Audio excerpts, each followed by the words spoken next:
Olá pessoal, tudo bem? Eu sou Fred Santana e esse é o podcast Provocativo.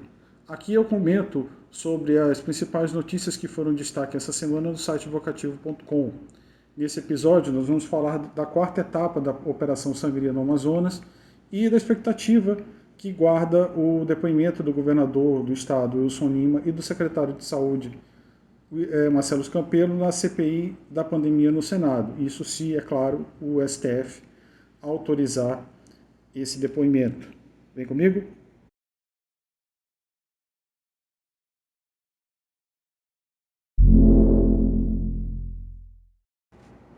Pois é, essa semana foi uma semana bem quente nos bastidores da política do Amazonas por dois assuntos e um que ainda pode vir na próxima semana. O primeiro foi a expectativa da vinda de Jogos da Copa América para o Amazonas, que teve o aval do governo do estado, mas que acabou não sendo confirmada, né? Foi lançada inicialmente a notícia pelo jornalista Lauro Jardim, do Globo, mas que depois acabou não se confirmando, embora a Secretaria de Esportes do Estado já tivesse pronto, inclusive, para discutir a possibilidade de público. Mas o grande acontecimento da semana, sem dúvida, foi na quarta-feira pela manhã, com a chegada da quarta fase da Operação Sangria da Polícia Federal. Para quem não está acompanhando, a Operação Sangria, ela investiga a denúncia feita pelo portal UOL da compra de respiradores superfaturados pelo governo do estado e por irregularidades na contratação do hospital de campanha do Newton Lins em abril de 2020. Já houve três fases, quatro com essa agora, que atingiram até aqui três secretários de saúde do Amazonas, o Rodrigo Tobias, a Simone Papaz e agora o Marcelo Campelo. Esse último, aliás, todos foram presos, inclusive, em fases anteriores, e agora, mais uma vez, o terceiro secretário que é preso no desdobramento dessa investigação. A gente teve alguns fatos bem estranhos envolvendo esse episódio, que foi, por exemplo, os envolvidos que foi preso, que foi o empresário Newton Acosta Lins Júnior, que é dono da faculdade de Newton Lins, que inclusive recebeu policiais militares a tiros durante o cumprimento do seu mandado de prisão. Basicamente, essa investigação ela tem aparentemente elementos muito fortes para embasar o julgamento que ocorreria inclusive na própria quarta-feira no Superior Tribunal de Justiça, mas acabou adiado porque os juízes entenderam que a defesa precisaria de mais tempo para apresentar provas. Então, não tem data para ocorrer esse julgamento, mas com tudo que já foi levantado, fica cada vez mais claro que é muito difícil que os envolvidos, incluindo o governador Wilson Lima, que foi alvo de busca e apreensão nessa fase da operação também, acabem escapando de... É muito difícil que a denúncia não seja aceita, né? Então, o que é que fica de saldo disso tudo? O saldo foi que no dia em que o Amazonas completou a triste marca de 13 mil mortos pela Covid-19, que foi na quarta-feira, o nosso terceiro secretário de saúde havia sido preso durante essa pandemia. Eu acho que isso explica muito do porquê nós chegamos à segunda maior média de mortes por 100 mil habitantes do país. Se você for no site Observatório da Covid da Fiocruz, eles têm uma série de dados bem detalhados sobre a pandemia no Brasil, e o segundo estado com o maior número de mortes por 100 mil habitantes é o Amazonas. E a gente nem precisa lembrar de todas as cenas e todos os episódios muito graves que foram vistos durante essa pandemia, muito por conta dessa má gestão, e agora a gente está vendo casos de corrupção saltando aos olhos com essa operação. No meio de tudo isso, segue o silêncio da Assembleia Legislativa do Amazonas. Você vê alguns parlamentares de oposição reclamando, indo a público, pedindo punição, defendendo impeachment, CPI, Mas a base do governador Wilson Lima aparentemente é bem forte ainda e não tem nenhum pedido de CPI, da nova CPI, que inclusive ocorreu uma baseado nessa operação em 2020, mas acabou tendo um efeito muito pouco prático, né? Os trabalhos que foram apurados não trouxeram exatamente grandes novidades aqui na Assembleia Legislativa do Amazonas. Essa fase agora, ela acabou pegando também irregularidades na contratação do hospital de campanha e mostrou realmente o quanto o empresariado local estava envolvido, aparentemente, pelo que a gente está vendo, nesse esquema. Joga essa situação joga mais pressão sobre o governador Wilson Lima para o assunto do nosso segundo bloco.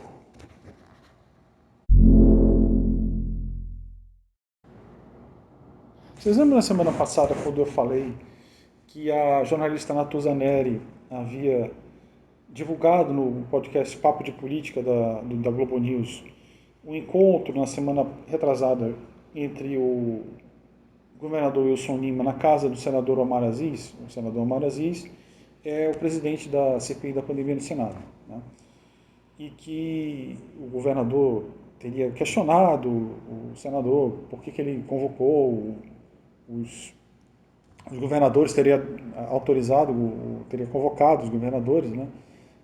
A informação de bastidores que a Natuza Neri trouxe é que o Omar Aziz, na verdade, ele queria que os governadores recorressem ao STF para que essa convocatória fosse indeferida, por conta que já foi colocado, inclusive, numa matéria que eu fiz no Vocativo, de que a CPI ela não poderia, em tese, ouvir membros do Executivo por conta de uma decisão do ministro Marco Aurélio Mello em 2012, então governador de Goiás, o Marconi Perillo, eu acho, agora o nome me foge um pouco, e que isso não seria permitido. Então, meio que havia sido uma jogada do Omar Aziz para tentar salvar a pele dos governadores. Só que na semana passada eu falei que isso não necessariamente deveria ser encarado dessa forma, porque a gente sabe que em política, em geral, a amizade é uma coisa muito fugaz. Que aqui no Amazonas a gente já cansou de ver político que era aliado, era amicíssimo, virar inimigo da noite para o dia e na outra semana voltar a ser aliado. Então isso não necessariamente seria uma surpresa. E foi exatamente o que aconteceu. No mesmo dia em que houve a quarta fase da Operação Sangria, o Omar sinalizou para o STF que ele foi consultado pelo tribunal se a CPI deveria ouvir os governadores, e o Omar disse não, pode vir, deu autorização para esses depoimentos. Né? E não satisfeito, antecipou o depoimento do Wilson Lima para a próxima quinta-feira, ou seja, amigos, né, negócios à parte. Aparentemente, o relacionamento entre os dois, de amizade que existia já há algum tempo, ele foi deixado de lado, porque, ao que tudo indica, essa nova fase da operação colocou mais pressão sobre a base de oposição independente na CPI para que dessem encaminhamento para algum depoimento de alguém que estivesse respondendo a algum processo. Não sei se vocês, quem está acompanhando, a base do governo Bolsonaro no Senado e os senadores governistas, eles encampam o discurso do presidente de que, na verdade, a pandemia está descontrolada porque os governadores querem roubar. Basicamente é isso. Que a culpa não é do presidente, porque ele está pagando, está dando os recursos, e os governadores é que estão desviando, e isso está descontrolando a pandemia, e eles querem bodes expiatórios para tentar tirar o foco do governo Bolsonaro. Eu alertei no Twitter essa semana que muito provavelmente isso vai acontecer durante esta semana. Porque vão depor, aparentemente, isso que vai depender do tempo da prisão do Marcelo Campelo, que ele foi preso ontem, aliás, no próprio dia 2, na quarta-feira, no dia da operação. No final da tarde ele estava viajando, voltou. Por isso que eu coloquei o título que ele sumiu, porque durante toda a manhã e boa parte da tarde, ele foi considerado foragido, né? A polícia não o encontrou, ele foi considerado foragido e por algumas horas a gente ficou nessa situação do secretário estar, enfim, o paradeiro dele não ser conhecido.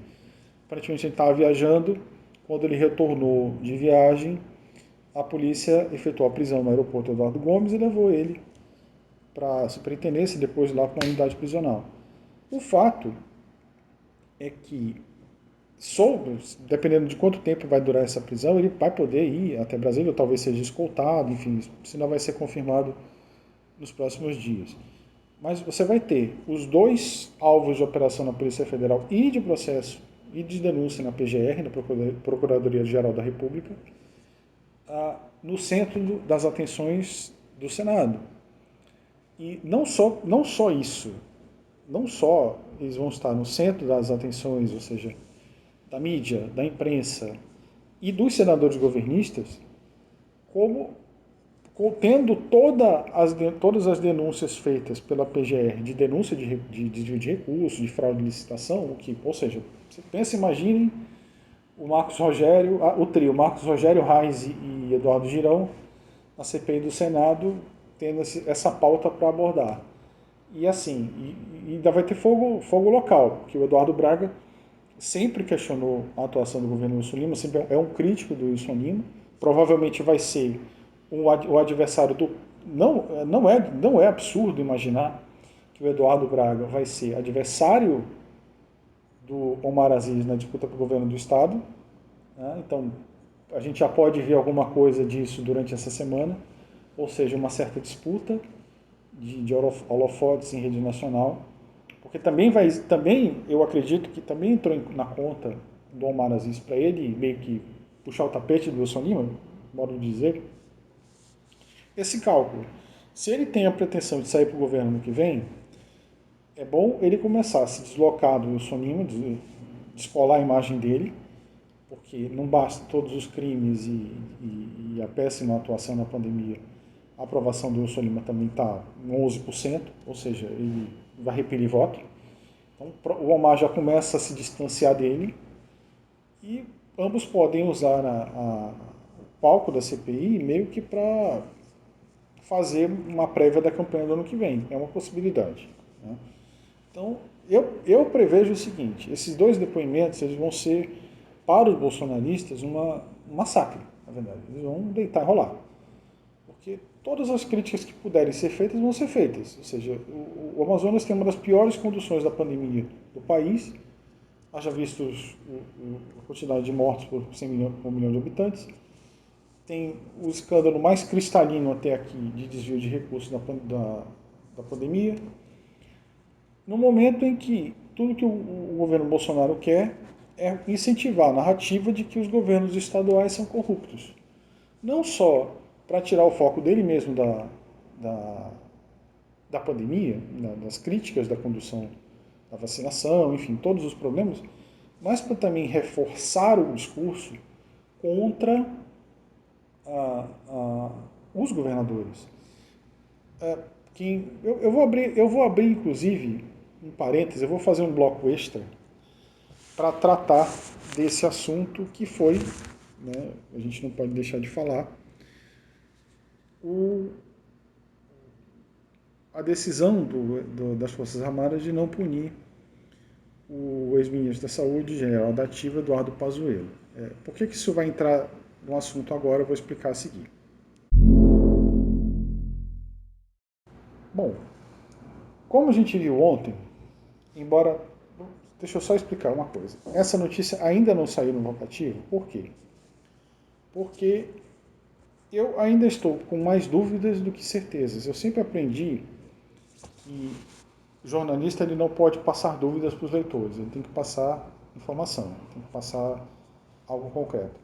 E essa jogada do Exército com o Bolsonaro, há muitas correntes de pensamento e muitas teorias a respeito de que uns dizem que o Bolsonaro está mais forte, enquadrou o Exército, vai dar um golpe de Estado, isso vai corroer as instituições, enfim, tudo mais. Outra corrente defende que não, que na verdade, se o Bolsonaro fosse forte, ele já teria dado esse golpe. Se ele tivesse todo esse poder, para que ele vai esperar 2022? Para que ele vai esperar o pretexto de uma eleição para isso? Não faria muito sentido, e que as Forças Armadas, embora tenham uma boa base bolsonarista nas Forças Armadas e nas PMs, isso ainda não é suficiente para uma ruptura institucional, e que, na verdade, as Forças Armadas estariam rachadas. Né? E haveria um racha nas Forças Armadas, e as PMs, embora você tivesse muitos PMs com esse discurso, com esse pensamento, ainda não é uma coisa tão uniforme a ponto de fomentar um golpe de Estado. Eu ainda estou analisando muito o cenário e as possibilidades e as teorias. Eu tenho uma fonte, um ex-militar que foi para a reserva em 2019 por críticas ao excesso de politização que toma conta do Exército nos últimos anos. E eu achei interessante conversar com ele para saber mais sobre esse assunto por dentro, para a gente ter uma visão um pouco mais de bastidores do Exército, já que eles são uma categoria muito fechada. E é algo sempre complicado você falar, porque a gente nunca sabe o que vem de lá de dentro, se é uma coisa tão confiável a ponto de não saber se a estratégia de comunicação que eles passam, inclusive esse rapaz, esse ex-militar que foi para a reserva, ele inclusive fala disso, que há uma estratégia de cooptação, inclusive, da imprensa. Muito do que passam para a mídia é, na verdade, parte desse discurso e parte dessa manipulação. Então, a gente tem que observar o que sai na grande mídia com um certo cuidado, que pode ser calculado também. E eu estou esperando, basicamente, movimentos desse tabuleiro para ver até que ponto, o que realmente está acontecendo. Eu acho que ainda tem muito mais incerteza e muito mais dúvida que qualquer outra coisa. A gente não pode imaginar que um golpe de Estado é uma coisa tão simples que possa acontecer daqui para o ano que vem, e não pode imaginar que as instituições, como diriam alguns especialistas no Twitter, de que as instituições estão funcionando plenamente, porque elas não estão. Isso é um fato. É como eu sempre digo, em política e na vida, nada nunca é tão simples quanto parece. Então, eu sou da opinião que não dá para cravar que o Bolsonaro está prestes a se tornar um ditador, e nem posso afirmar que ele está fraco, fragilizado e acuado e por isso ele recorre à força. Eu acho que é um cenário muito mais complexo do que isso. Eu enxergo da seguinte forma. As Forças Armadas, elas têm interesse político e se manifestam politicamente muito antes do Bolsonaro. Tá? Imaginar que não existe política nos quartéis é talvez ingenuidade. Eu não consigo imaginar, todo lugar existe politização, todo lugar, de uma forma ou de outra. Tá? A política é uma situação inevitável no ser humano, para o ser humano enquanto ser social, não tem como fugir disso. Agora, você também nota uma certa dificuldade de unidade nesse momento. Hoje o Merval Pereira, por exemplo, falou sobre a possibilidade do Bolsonaro ter cooptado os militares por ter feito a cabeça deles a respeito de uma possibilidade de volta do Lula e ameaça do comunismo. Eu não sei até que ponto isso pode ser verdade. O que eu imagino é o seguinte: o Bolsonaro ele tem uma característica de atuar à margem do Estado. Ele sempre foi assim. Ele atua dentro do Estado, mas sempre à margem disso. Seja como militar, ele foi um militar de pouca expressão, que aparentemente ficou famoso por ser acusado de planejar um atentado para aumento de soldo. E depois ele foi defenestrado do Exército, saiu. Como deputado, mesma coisa. Foi um camarada que se elegeu por 29 anos com um discurso completamente isolado, completamente fora da caixinha, visto como uma figura exótica apenas. Ele não era visto como um grande político, nem como uma ameaça. Era visto como alguém que estava ali e ninguém levava a sério. Então, basicamente, não dá para imaginar que ele tenha tanta representatividade a ponto de representar o Exército. Por outro lado, existe uma aspiração dentro das Forças Armadas de espaço político. O Mourão, antes de se associar ao Bolsonaro, já articulava a campanha política. O Heleno, idem. Então, eu acho que não é tão simples assim. Eu estou mais inclinado a acreditar que o Bolsonaro é uma figura que tenta, que atua ainda à margem, dentro do próprio exército, mesmo como presidente, e ele tenta conseguir cooptar essas forças dessa forma, também atuando meio à margem, e por isso ele procura apoio nas polícias e nas patentes mais baixas, isso já é público e notório. E para isso ele precisa criar o quê? Só a ameaça do Lula, ela não é tão palpável a ponto de significar uma ruptura. Como tem um texto muito importante que eu publiquei de um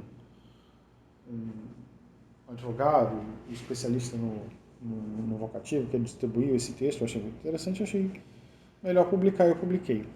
Do que aconteceria se o Brasil decretasse um golpe de Estado, se houvesse um golpe de Estado no Brasil? As sanções internacionais econômicas seriam tão pesadas que seria difícil, inclusive, a sustentabilidade do país.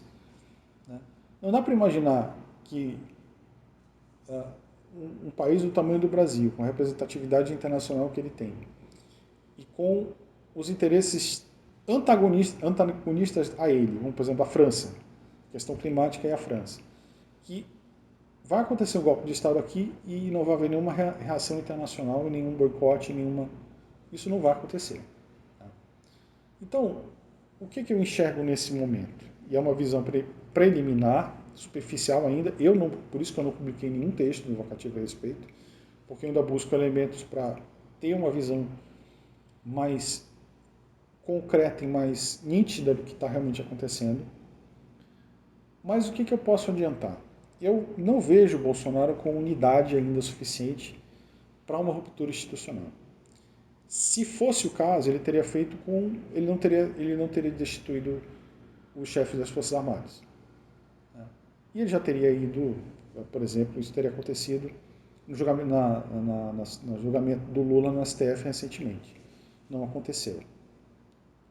A gente também não pode deixar de observar que existe uma clara rejeição ao Bolsonaro diante da opinião pública, diante do eleitorado. Hoje ele é derrotado no segundo turno pelo Lula e pelos principais adversários. Já há pesquisas que apontam esse caminho. Então, não é exatamente um presidente com uma popularidade robusta. Hoje, nesse momento, ele encontra a pior margem de popularidade do seu governo. Conta com números trágicos de uma pandemia. Embora o PIB tenha melhorado um pouquinho essa semana,